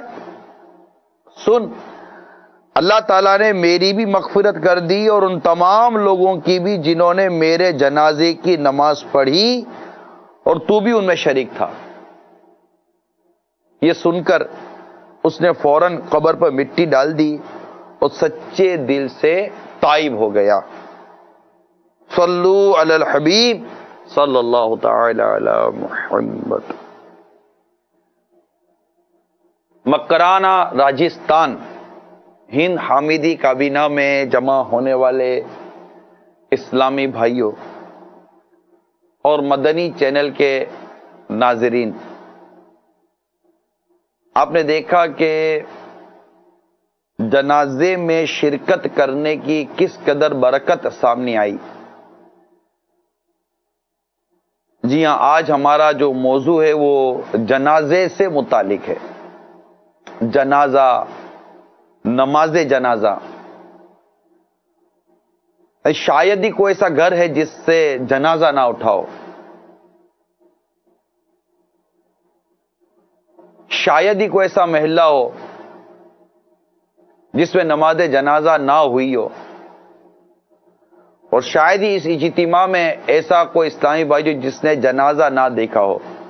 ہاں بھائی، راجستھان مکرانہ میں ہے کوئی ایسا اسلامی بھائی جس نے جنازہ دیکھا ہی نہیں ہے، کہ نہ جنازہ جا رہا ہو، نماز جنازہ ہو رہی ہو؟ اگر کوئی ایسا ہے جس نے جنازہ ہی نہیں دیکھا، نہ نماز جنازہ کبھی دیکھی، نہ کبھی نماز جنازہ کا سنا ہے کوئی، تو ہاتھ اٹھا دے کہ بھائی میں نے آتے جنازہ دیکھا ہی نہیں ہے۔ نہیں ہوگا، امید یہی ہے۔ یعنی ہم میں سے کوئی ایسا نہیں ہے جس نے نہ جنازہ دیکھا ہو، جنازہ دیکھا ہوگا، نماز جنازہ میں شرکت کی ہوگی، نماز جنازہ کا اعلان سنا ہوگا۔ عموماً ہمارے نمازوں کے بعد بسا اوقات اعلان ہوتا ہے کہ بقیہ نماز کے بعد فلاں بن فلاں کا نماز جنازہ ہے، تو اس میں شرکت کی دعوت دی جاتی ہے۔ لیکن دیکھا یہ جاتا ہے کہ ایک تعداد نماز جنازہ میں شرکت کیے بغیر چلی جاتی ہے، جبکہ ان کا کوئی عذر نہیں ہوتا۔ ہاں کوئی عذر ہے، کوئی ایسا شرعی رکاوٹ ہے، یہ جدا میٹر ہے۔ بات عام طور پر کی جا رہی ہے کہ اگر مسجد کے اندر مثال کے طور پر 500 نمازی ہیں، اور اگر جنازہ گاہ میں اگر نماز جنازہ کا اہتمام کیا گیا ہے اور اعلان ہوتا ہے کہ نماز پڑھ لیجئے گا، تو کچھ رشتہ دار وغیرہ ہوتے ہیں اور کئی سو نمازی چلے جاتے ہیں، جنازے کو دیکھ کر جاتے ہیں لیکن جنازے میں شرکت نہیں کرتے۔ دور دراز سے رشتہ دار شرکت کرتے ہیں، جن کو کرنی چاہیے کہ جناب فلاں مسجد میں کے باہر جو نماز جنازہ کی جگہ بنی ہوئی ہے، جنازہ گاہ، وہاں پر ہمارے فلاں جاننے والے کا، فلاں پہچان والے کا، فلاں رشتہ دار وغیرہ کا نماز جنازہ، تو وہ اہتمام کر کے اس جنازے میں پہنچ جاتے، معلوم کرتے عصر کے بعد ہے، ظہر کے بعد ہے کہ فجر کے بعد ہے، وغیرہ وغیرہ۔ لیکن عمومی طور پر دیکھا جاتا ہے کہ ایک عام مسلمان کو اس قدر جنازے میں شرکت کرنے کا ایک جذبہ لگتا ہے کہ کم ہوتا چلا جا رہا ہے، ایک احساس نہیں ہے۔ ہو سکتا ہے کہ شاید اس کو اس بات کا اندازہ نہ ہو کہ نماز جنازہ میں شرکت کرنے سے خود اس کی اپنی ذات کو کتنا فائدہ پہنچ سکتا ہے۔ تو آج کچھ نماز جنازہ کے بارے میں بھی عرض کروں گا، پھر جنازے کے بارے میں بھی عرض کرنی ہے، پھر اس ضمن میں مختلف نیتوں پر عرض کرنا ہے، اور اگر موقع ملا، توجہ رہی، تو انشاءاللہ نماز جنازہ کا کچھ نہ کچھ طریقہ بھی بیان کر دوں گا۔ لہذا اول تاخیر اسلامی بھائی جو اس وقت مکرانہ میں جمع ہیں، مدنی چینل پر ہیں، آپ کی توجہ چاہوں گا۔ دعوت اسلامی کا باقاعدہ تجہیز و تکفین کا شعبہ ہے، اور الحمدللہ دعوت اسلامی کے شعبے کے تحت مختلف علاقوں میں تربیتی اجتماع ہوتے ہیں، جہاں عام اسلامی بھائیوں کو، عام عاشقان رسول کو، عام جو عاشقان صحابہ اور اہل بیت ہیں، انہیں غسل کا طریقہ، میت کو غسل دینے کا طریقہ سکھایا جاتا ہے، انہیں کفن دینے کا بھی طریقہ سکھایا جاتا ہے، اور دیگر اس کے جو طریقہ کار ہیں وہ باقاعدہ تربیتی اجتماع کے طور پر سکھائے جاتے ہیں، تاکہ عام مسلمان کو پتہ چلے کہ کفن کا کیا انداز ہے، کفن دینا کس کو بولتے ہیں، پھر اس کی احتیاطیں ہیں کہ کفن کا جو کپڑا ہے وہ جو ضائع کیا جاتا ہے، پھر غسل میت کا جو پانی ہے اس کے متعلق احتیاطیں بیان کی جاتی ہے کہ وہ کس طرح اس کا انداز ہونا چاہیے، غسل میت میں کیا احتیاطیں ہونی چاہیے، ستر کے حوالے سے، میت کی ستر کے حوالے سے کیا احتیاطیں ہونی چاہیے، وغیرہ وغیرہ بہت ساری احتیاطیں بیان کی جاتی ہیں۔ تدفین کے متعلق بیان کیا جاتا ہے کہ جو اس کے جو شرعی احکام ہے، جو شریعت کے مطابق ایک طریقہ کار ہے، وہ ایسا نہیں ہے کہ بس اب سب چلتا ہے۔ دیکھیے جو اس وقت زندہ مجھے سن رہے ہیں، اس وقت ہم باقید حیات ہیں، لیکن آج بھی تو کل ہم نے بھی مرنا ہے، ہم بھی دنیا سے چلے جائیں گے، ہمارا بھی جنازہ ہونا ہے، ہو سکتا ہے ہمیں بھی کفن دیا جائے، ہو سکتا ہے، پر آپ کو حیرت نہ ہو، بندہ ہوا میں بھی مر جاتا ہے، ڈوب کر بھی مر جاتا ہے، مختلف انداز سے موت ہوتی ہیں۔ اللہ ہمیں ایمان، عافیت اور سلامتی کے ساتھ میٹھے مدینے میں، آقا کے قدموں میں، آقا کے جلووں میں شہادت کی موت عطا فرمائے، جنت و بقیع میں ہمارا مدفن ہو، اور ایک کاش آقا کی مدینے کی گلیوں میں ہمارا جنازہ نکلے، ہائے سبز گنبد کو چومتا ہوا، آقا کے قدموں سے ہوتا ہوا یہ بقیع پاک کی طرف بڑھے، اور ہمیں آقا کے قدموں میں بقیع پاک میں دفنا دیا جائے۔ ایک کاش، ایک کاش، ایک کاش۔ 2 گز زمین مدینے میں مل جائے تو کیا بات ہے مدینے کی.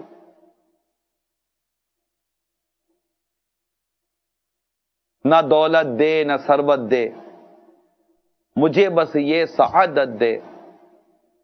نہ دولت دے نہ ثروت دے, مجھے بس یہ سعادت دے. تیرے قدموں میں مر جاؤں میں رو رو کر مدینے میں. آقا کی بارگاہ میں ہماری التجا قبول ہو جائے. اللہ کی بارگاہ میں آقا کے وسیلے سے عرض کرتے ہیں کہ ایمان پہ دے موت مدینے کی گلی میں, ایمان پہ دے موت مدینے کی گلی میں, مدفن میرا محبوب کے قدموں میں بنا دے. ایک کاش آج اگرچہ ہم بھولے بیٹھے ہیں, ہم جنازہ دیکھتے ہیں, ہمیں اپنا جنازہ یاد نہیں آتا. ہم غسل میت دیکھتے ہیں, جو دیکھتے ہیں تو ہمیں اپنا غسل میت یاد نہیں آتا. ہم جنازے کی نماز پڑھتے ہیں مگر ہمیں اپنی نماز یاد نہیں آتی. یہ غفلت ہی غفلت ہے, اس کو اور کیا نام دیا جائے گا؟ جبکہ پہلے ایسا نہیں تھا.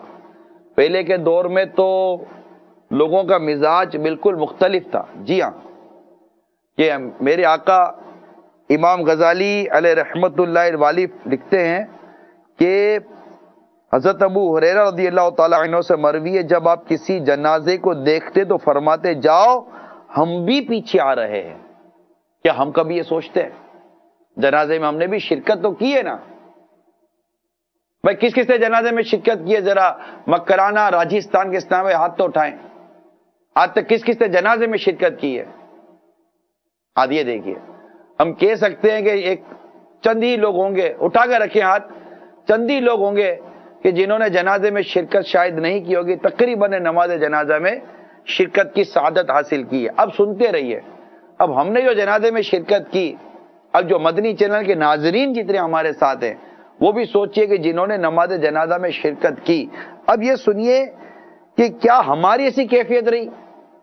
حضرت مکحول دمشقی رحمت اللہ تعالی علیہ جب جنازہ دیکھتے تو فرماتے تم صبح کے وقت جا رہے ہو اور ہم شام کو آئیں گے. نصیحت کامل ہے اور غفلت جلد آتی ہے. پہلا چلا جاتا ہے, دوسرے کو عقل نہیں. جنازے کو دیکھ کر ان کی یہ کیفیتیں بنتی تھی. حضرت مالک بن دینار رحمت اللہ تعالی علیہ کے بھائی کا انتقال ہوا تو حضرت مالک رحمت اللہ تعالی علیہ ان کے جنازے کے ساتھ تشریف لے گئے. آپ رو رہے تھے اور فرما رہے تھے اللہ کی قسم میری آنکھوں کو اس وقت تک ٹھنڈک حاصل نہ ہوگی جب تک مجھے معلوم نہ ہو جائے کہ آپ کا انجام کیا ہوگا, اور مجھے یہ بات زندگی بھر معلوم نہ ہوگی. یہ ان کو جنازہ دیکھ کر یہ کیفیت یاد آتی تھی, میت دیکھ کر یہ کیفیت یاد آتی تھی کہ آپ میت کو دیکھ کر گویا کہ کوئی جنازہ جا رہا ہے, ہم نے جنازے کو دیکھا اور ہمارے اندر سے یہ آواز نکلتی, ضمیر کہتا, کوئی ایسے جذبات ہوتے کہ یہ تو جا رہا ہے اب میری باری ہے. بس اے میت تم تو جا رہے ہو, اب آپ کے پیچھے میں بھی آنے والا ہوں. اور اس طرح اپنی موت کو, اپنے دنیا سے جانے کو میں ایمان سلامت لے کے جاؤں گا کہ نہیں جاؤں گا, میری موت اچھی اعمال پر ہوگی برے اعمال پر ہوگی, میری موت نیکی پر ہوگی کہ برائی پر ہوگی, میری موت اچھی جگہ ہوگی بری جگہ ہوگی, میری موت کا کیا ہوگا, مجھ پر نزاع کی سختی جب طاری ہوگی تو میرا عالم کیا ہوگا,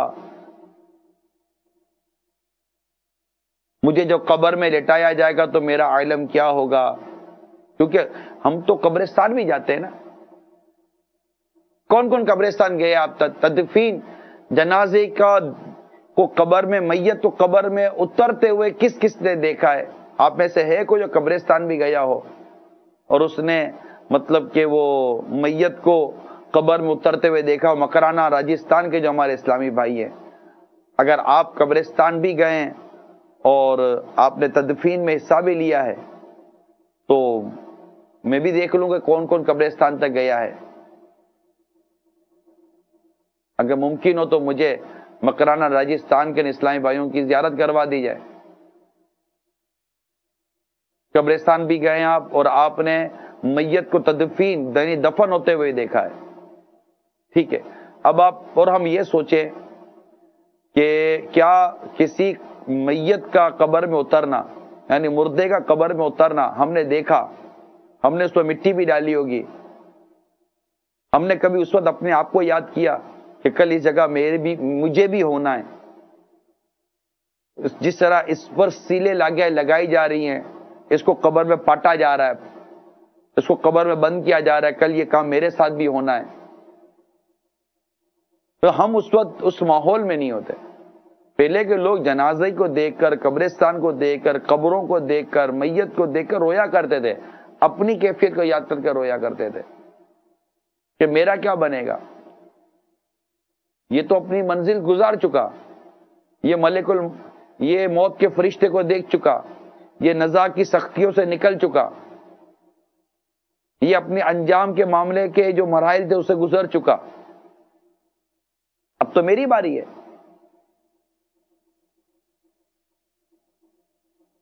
ہم تو پتہ نہیں اس معاملے میں ہماری یہ مدنی سوچ بنی ہے یا نہیں بنی، یہ ایک سوال ہے۔ ہم تو غفلت میں ہنستے رہتے ہیں، مسکراتے رہتے ہیں، جنازہ دیکھتے ہیں، کبھی سوچا بھی نہیں تھا کہ اس طرح میرا بھی جنازہ نکلے گا۔ آپ ذرا سوچئے، یہ غافلوں کی علامت ہے، یہ غافلوں کا معاملہ ہے۔ امام غزالی لکھتے ہیں کہ وہ جنازے کو دیکھ کر عبرت نہیں لیتا، وہ جنازے کو دیکھ کر سوچتا نہیں ہے کہ اس کے بعد اب مجھے بھی اسی طرح جنازے کے ساتھ نکلنا پڑے گا۔ ہمیں ٹیلی فون آتا ہے، ہمیں اطلاع ملتی ہے کہ فلاں کا انتقال ہو گیا، اچھا انتقال ہو گیا، او افسوس کرتے ہیں، لیکن اس پر بھی سوچتے نہیں کہ کبھی میرے لیے بھی فون چلا جائے گا کہ اس کا بھی انتقال ہو گیا۔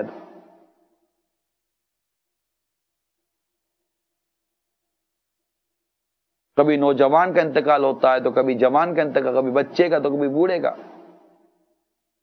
مرتے جاتے ہیں ہزاروں آدمی، عاقل و نادان، آخر موت ہے۔ حضرت آمش رحمت اللہ تعالی علیہ فرماتے ہم جنازوں کے ساتھ جاتے تو سب لوگوں کے غمگین ہونے کی وجہ سے ہمیں یہ پتہ نہ چلتا کہ کس سے تعزیت کی جائے۔ اور حضرت ثابت بنانی رحمت اللہ تعالی فرماتے ہم جنازوں کے ساتھ جاتے تو سب کو منہ ڈھانپ کر روتے ہوئے دیکھتے،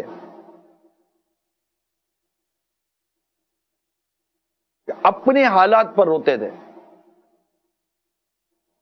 ٹھیک ہے، جو ہمارا عزیز چلا گیا اس کے جانے کا غم ہوتا ہے، نوحہ کرنے کی اجازت نہیں ہے، سینے نوچنا، بال نوچنا یہ نہیں، لیکن ایک چلے غم کی وجہ سے ایک آنسو نکلتے ہیں، اپنے عزیز کی کسی انتقال پر ایک افسوس، ایک صدمہ ہوتا ہے، وہ ایک جدا شے ہے۔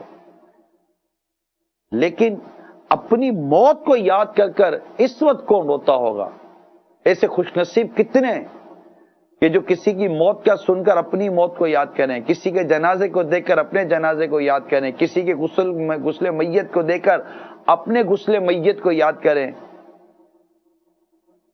کسی کے قبر میں اترنے کو دیکھ کر اپنے قبر میں اترنے کو یاد کریں، کسی کی قبر کے بند ہو جانے کو دیکھ کر منو مٹی تلے اوپر مٹی ڈال دی اور نیچے اس کو دفن کر دیا، اس کو دیکھ کر اپنے دفن ہونے کو یاد کرے، پھر قبرستان کے پاس تھوڑا رکے، قبر کے متعلق غور کرے کہ کچھ ہی دیر کے بعد اس کی قبر ہلے گی، منکر نکیر اس کی قبر میں آئیں گے، دیواریں چیرتے ہوئے آئیں گے، اس کے سلام، اس سے سوالات کیے جائیں گے، اس سوالات کے جوابات میں اس کا کیا بنے گا، پھر اس کے بعد اپنے بارے میں سوچے کہ مجھے بھی قبر میں اتارا جائے گا، میرے ساتھ بھی یہی معاملہ ہوگا کہ میری قبر میں بھی منکر نکیر دیوار کو چیرتے ہوئے آئیں گے، مجھ سے بھی سوال جواب کیے جائیں گے، مجھ سے جواب بن پڑا تو کیا، نہیں بن پڑا تو کیا، قبر ملے گی تو قبر کی جو دیواریں ملیں گی تے قبر کی دیواریں ملنی ہے، نیک ہو یا بد ہو، یہ یاد رکھیے گا،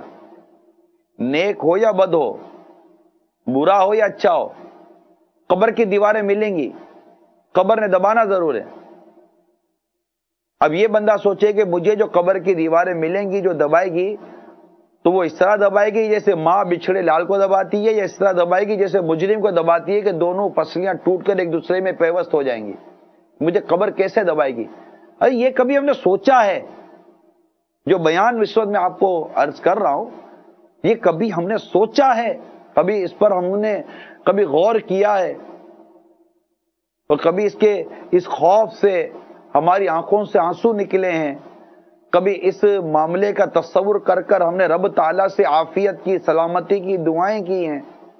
اندھیری قبر کا دل سے نہیں نکلتا ڈر، اندھیری قبر کا دل سے نہیں نکلتا ڈر، کروں گا کیا جو تو ناراض ہو گیا یا رب۔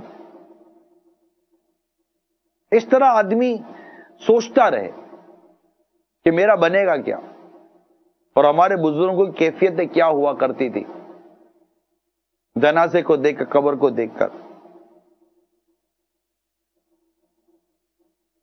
امام غزالی رحمۃ اللہ تعالی علیہ فرماتے ہیں کہ حالت یہ ہے کہ ہم جنازے میں شریک لوگوں کو دیکھتے ہیں تو ان میں سے اکثر لوگ ہنستے اور کھیلتے ہیں، وہ اس شخص کی وراثت اور جو کچھ اس نے وارثوں کے لیے چھوڑا اس کے بارے میں گفتگو کرتے ہیں، اور ساتھی اور رشتہ دار ان ہیلوں کو سوچتے ہیں کہ جس کی وجہ سے اس کا مال آپس میں تقسیم کیا جائے گا، سوائے چند ایک کے دوسرے لوگ اپنے بارے میں نہیں سوچتے کہ ہمیں بھی اس طرح اٹھا کر لے جایا جائے گا۔ وہ فرماتے ہی اور اس غفلت کا سبب گناہوں نافرمانی کی کثرت کے باعث دلوں کا سخت ہو جانا ہے۔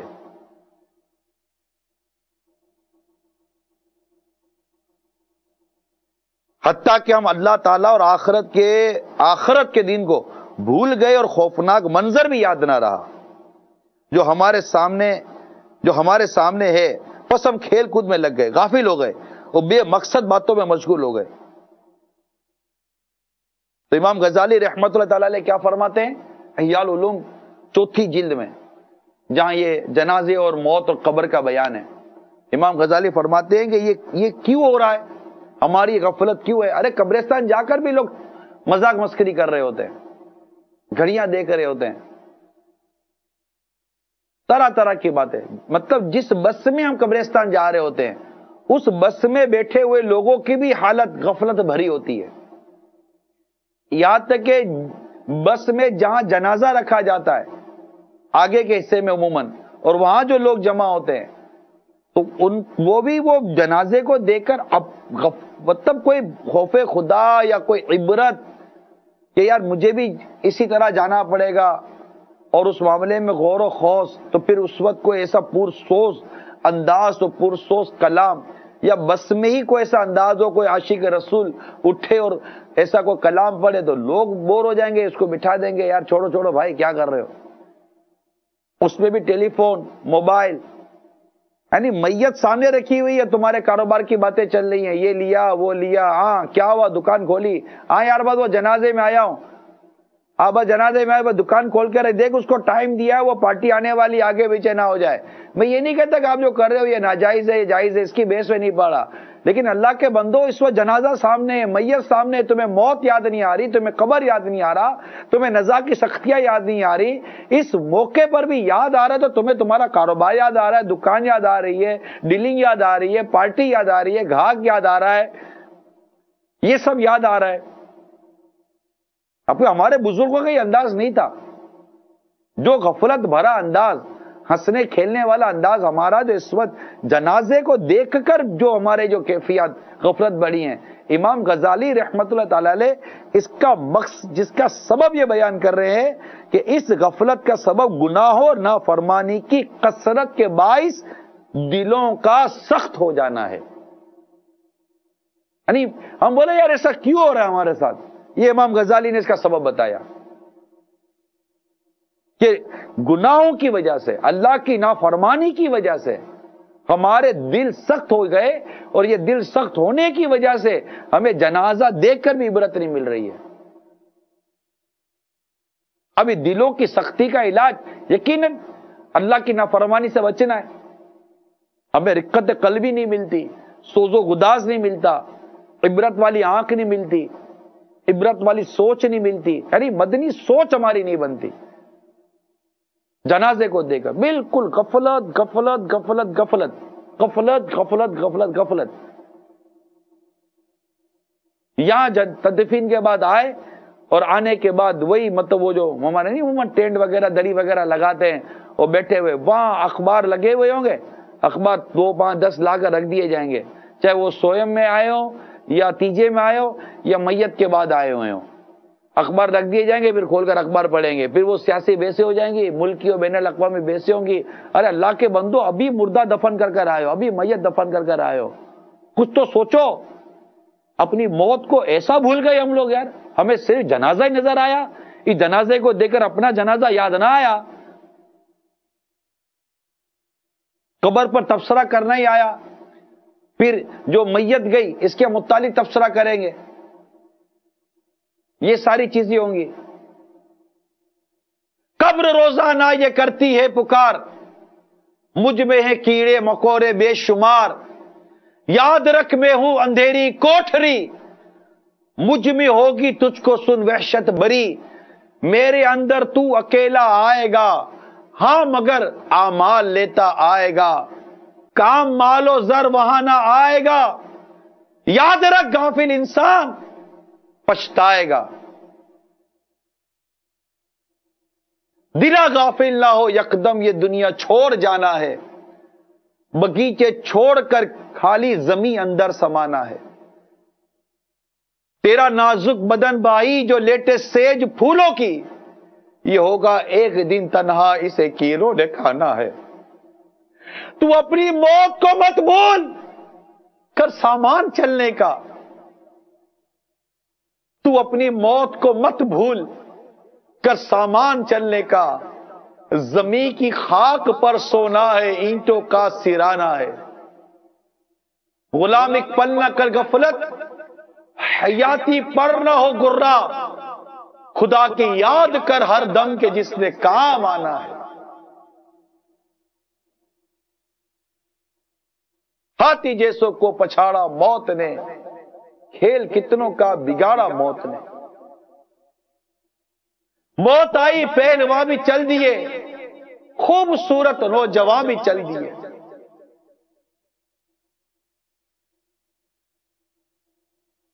غفلت کا سبب، دل کی سختی کا سبب گناہ اور اللہ کی نافرمانی کی کثرت ہے.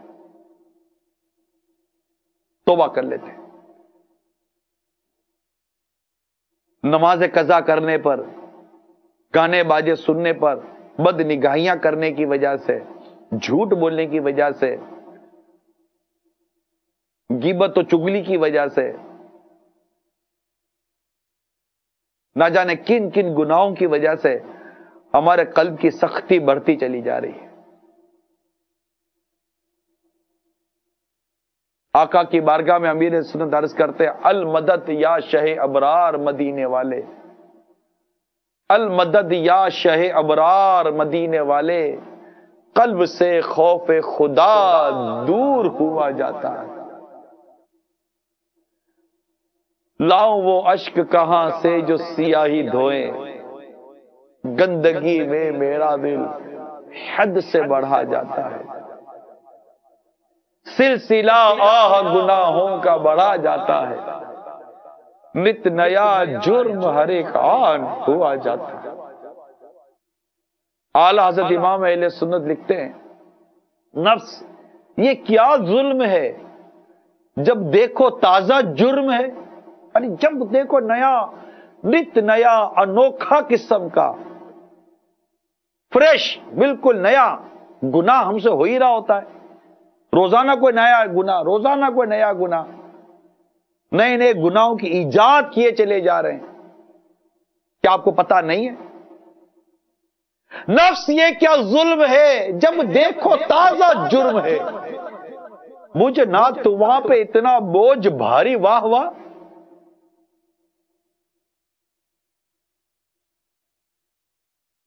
توبہ کر لیتے ہیں. یہ تسلیم تو کرے کہ واقعی ہم گناہ کرتے ہیں. ارے توبہ، ندامت آئے گی کب؟ ندامت آئے گی تب جب ہمیں اس بات کا یقین تو ہو واقعی ہم اللہ کی نافرمانیاں کرتے ہیں. صبح و شام نافرمانی نافرمانی، آنکھ دیکھو تو نافرمانی کرتی ہے، زبان نافرمانی کرتی ہے، کان نافرمانیاں کرتے ہیں، ہاتھ نافرمانیاں کرتے ہیں، پاؤں نافرمانیاں کرتے ہیں، ہماری سوچیں نافرمانیاں کرتی ہیں، ہمارے دلوں کے خیالات نافرمانی کی طرف بڑھتے چلے جاتے ہیں. ذرا سوچے تو صحیح، رواں رواں گویا کہ نافرمانیوں میں ڈوبتا ہی چلا جا رہا ہے.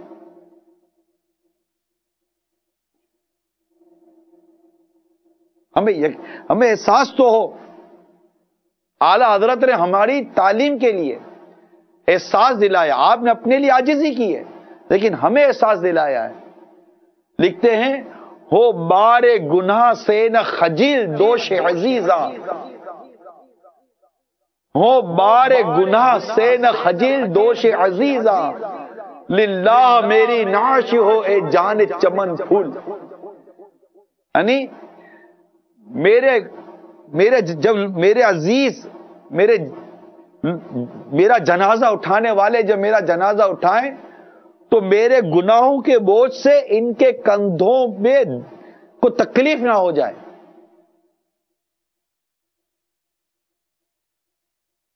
للہ میری نعش اے جان چمن پھول، یعنی مجھے ایسا کر دیجئے کہ میری میت جو اٹھائے وہ پھول جیسی ہو. یہ کتنا یہ احساس کی بات کر رہا ہوں میں. ان کو کتنا احساس تھا. یہ ان کی انکساری تھا. اب تو ولی کامل تھے. نگاہ ولایت ڈال دے تو سامنے والے کا بیڑا پار کر دے. میرے اعلی حضرت امام اہل سنت، ہماری تربیت ہے.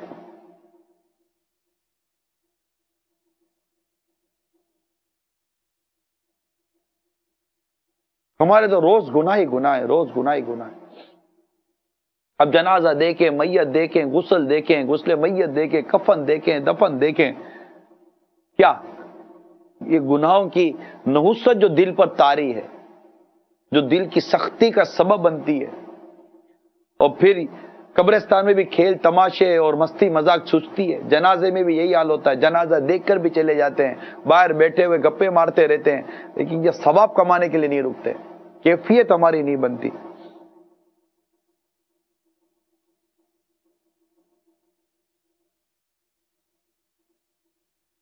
اللہ تعالی ہم سب کو ان جنازوں کو دیکھ کر، ان قبروں کو دیکھ کر، ان میتوں کو دیکھ کر، قبر تو دیکھیں، نہ جانے اندھیری قبر میں ہمارا کیا بنے گا. نزاع کی سختیاں کیسے سہوں گا یا رسول اللہ، نزاع کی سختیاں کیسے سہوں گا یا رسول اللہ، اندھیری قبر میں کیسے رہوں گا یا رسول اللہ. مجھے مرنا ہے آقا گنبد خضرا کے سائے میں، وطن میں مر گیا تو کیا کروں گا یا رسول اللہ. یہاں چیوٹی بھی ترپا دے مجھے تو قبر کے اندر، یہاں چیوٹی بھی ترپا دے مجھے تو قبر کے اندر، شاہ بچھو کے ڈنگ کیسے سہوں گا یا رسول اللہ.